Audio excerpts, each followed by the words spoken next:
Hello friends, आज हम DNA के स्ट्रक्चर के बारे में बात करेंगे। डीएनए में कौन कौन से कंपोनेंट होते हैं, ये न्यूक्लियोटाइड क्या होता है, न्यूक्लियोसाइड्स क्या होता है, इसमें कौन कौन सी बॉन्डिंग प्रेजेंट होती है। आज हम सबकी बात करेंगे, ठीक है। तो हम शुरू करते हैं। ये डीएनए का डबल हेलिकल स्ट्रक्चर है and it was proposed by Watson and Crick.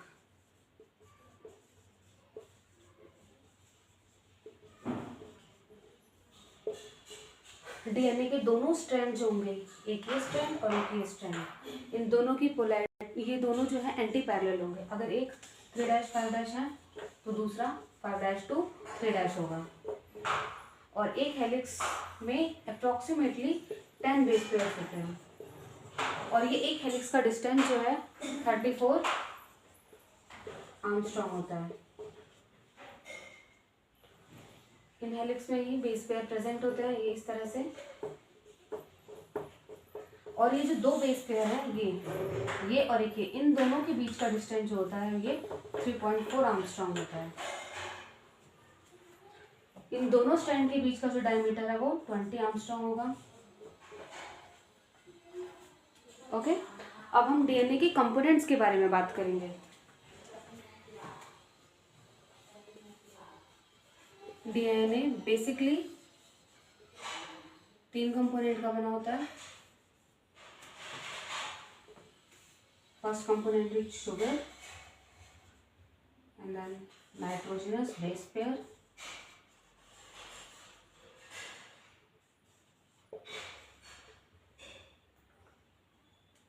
and last but not the least phosphate group।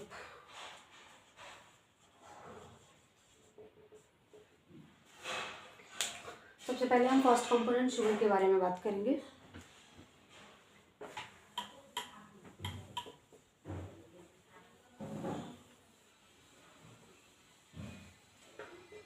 DNA के 3 कंपोनेंट होते हैं, sugar, nitrogenous base pair and phosphate group.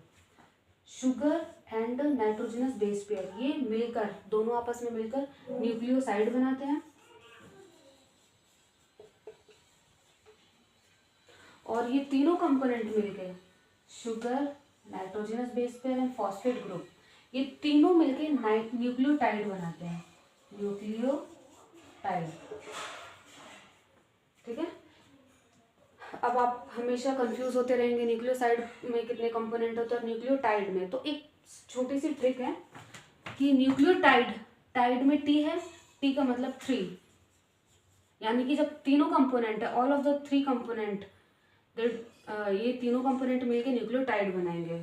T से टाइड, टाइड मीन्स 3, यानी कि तीनों component included है nucleotide में। छोटी सी ट्रिक है। फिर उसके बाद हम शुगर का स्ट्रक्चर पढ़ते हैं।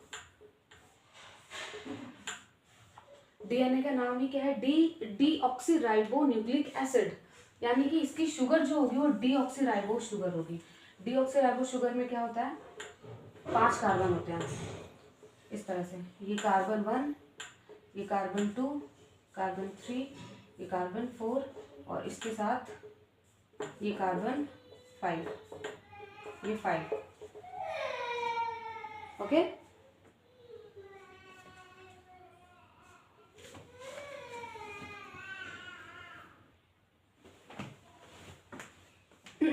तो ये शुगर का स्ट्रक्चर है।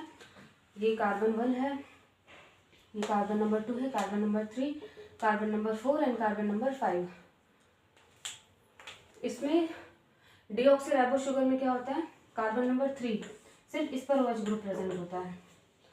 अगर हम बात करें आरएनए की, आरएनए में राइबो शुगर होता है, राइबो शुगर आरएनए में प्रेजेंट होता है, ठीक है। और डीऑक्सीराइबो शुगर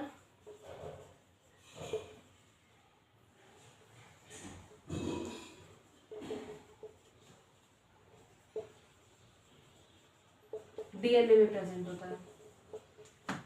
तो इसमें फर्क क्या है, आरएनए में जो शुगर है और जो डीएनए में शुगर है, दोनों में फर्क क्या है, सिर्फ एक OH ग्रुप का, कि यहाँ पे डीएनए में सिर्फ 3' एंड जो 3' कार्बन जो है वहाँ पर OH ग्रुप प्रेजेंट होता है, लेकिन आरएनए में C2 सेकंड जो कार्बन है, ठीक है, कार्बन नंबर 2, यहाँ पे भी OH ग्रुप प्रेजेंट होता है, दोनों पे, 3 पे भी और 2 पे, ठीक है। अगर ये दोनों पे प्रेजेंट है तो ये हम बोलेंगे RNA, ये RNA की शुगर है, ठीक है, राइबोस शुगर है। लेकिन अगर सिर्फ सी कार्बन नंबर 3 पर ही OH ग्रुप प्रेजेंट है तो ये डीऑक्सीराइबोस शुगर है। अब हम नाइट्रोजनस बेस की बात कर लेते हैं, बेस पेयर्स की। आई होप आपको ये शुगर जो है इसके कार्बन 1 2 3 4 5 सारी पोजीशन क्लियर हो गई हैं।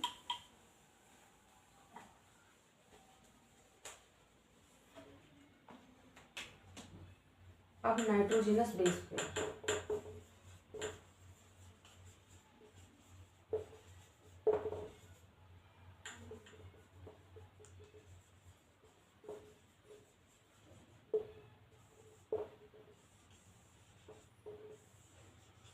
नाइट्रोजनस बेस पेयर दो टाइप के होते हैं, purines and pyrimidines.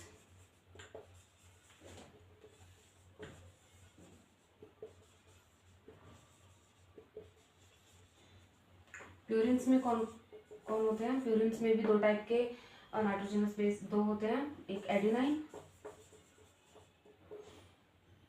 And second one is guanine. Pyrimidine में होता है साइटोसिन एंड थायमिन। अभी जो मैंने आपको डबल हेलिकल स्ट्रक्चर इस तरह से बताया था, इस तरह से, यहाँ ये नाइट्रोजनस बेस पेयर मैंने आपको बताया था, तो इस तरह से ये होते हैं प्रेजेंट। अगर ये एडिनाइन है और ये थायमिन है तो इन दोनों के बीच डबल बॉन्ड होते हैं, ठीक है। फिर ये ग्वानिन एंड ये साइटोसिन, इन दोनों के बीच में ट्रिपल हाइड्रोजन बॉन्डिंग होती है। एडेनाइन एंड थायमिन के बीच में हमेशा डबल बॉन्डिंग होगी, ग्वानिन एंड साइटोसिन के बीच में हमेशा ट्रिपल बॉन्डिंग होगी। इस तरह से ही अरेंज होते हैं nitrogenous base pairs. And then phosphate group, third one is phosphate group. जब फॉस्फेट ग्रुप भी प्रेजेंट होता है तो ये न्यूक्लियोटाइड स्ट्रक्चर बनाते हैं। आई होप आपको ये सारी इंफॉर्मेशन समझ में आ गई होगी। Thank you.